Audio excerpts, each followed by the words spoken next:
අලුතෙන් තියෙන දත්ත අනුව ලෝකයේ සාමාන්‍ය දියවැඩියා රෝගීන්ගේ 73ක වර්ධනයක් වර්තමානයේ අපි දකිනවා. Pan-Asia EV+ leasing වෙතින් ඉලෙක්ට්‍රික් වාහනයකට සහ සෝලාර් පද්ධතියක් සඳහා කඩිනම් ණය හෝ ලීසින් පහසුකම්.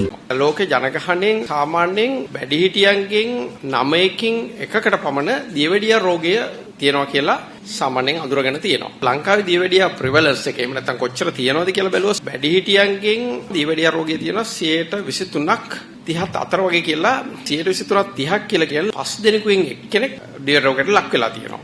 ඒකෙන් සාමාන්‍යයෙන් 3න් එකකට යම්කිසි ආකාරයක අක්ෂි රෝගයක් තියෙනවා දියවැඩියාවට සම්බන්ධ වූ. ඒ 3න් එකෙන් 11ක් ප්‍රතිකාර නොකරොත් අන්ධ වෙනවා. දියවැඩියාව කියන රෝගය අපි විශේෂයෙන් ඇසටත් බලපානවා. ඇසට සිදුවන හානිය නිසා විශේෂයෙන්ම හානිදා වීමකට ලක් වෙන්නේ අපේ වැඩ කරන ජනතාවට. දියවැඩියාව හින්දා අන්ධභාවයට පත්වීම නිසා ලංකාවේ කොච්චර ප්‍රොඩක්ටිවිටි එකට බලපානවද කියලා. සාමාන්‍යයෙන් අවුරුද්දකට මිලියන 923ක් අපි රටට උපයන මුදල් ප්‍රමාණය අඩු වෙලා තියෙනවා. ඔබ දැන් අක්ෂර වලට ගිහිල්ලා බැලුවොත් මේ අපි කතා කරන 11 ලෙඩු බහුතර ප්‍රමාණයක් ඇස්රෝහලේ අද මේ මොහොතේ ඉන්නවා. ඒගොල්ලෝ වයසක කට්ටිය නෙමෙයි. අවුරුදු 80ක කට්ටිය 70ක කට්ටිය නෙමෙයි. බොහෝ දෙනෙක් ඉන්නේ අවුරුදු 40යි 50යි. වැදගත්ම දේ තමයි මේ රෝගය අපිට වළක්වා ගන්න පුළුවන්. මේක නවත්තන්න පුළුවන්. මේ මිනිස්සුන්ට අන්ධ වෙන්න හේතුවක් නැහැ. මුල් අවස්ථාවේදී වැඩියා පාලනේ ආහාර පිළිවෙල වෙනස් කිරීම වගේකින් නවත්තන්න පුළුවන්. අපි හිතමු නවත්ත ගන්න බැරි වුණා කියලා. ඊට පස්සේ හරි මේ රෝගයෙන් මුල් අවස්ථාවේ આવොත් අපිට කරන්න ප්‍රතිකාර ක්‍රම තියෙනවා.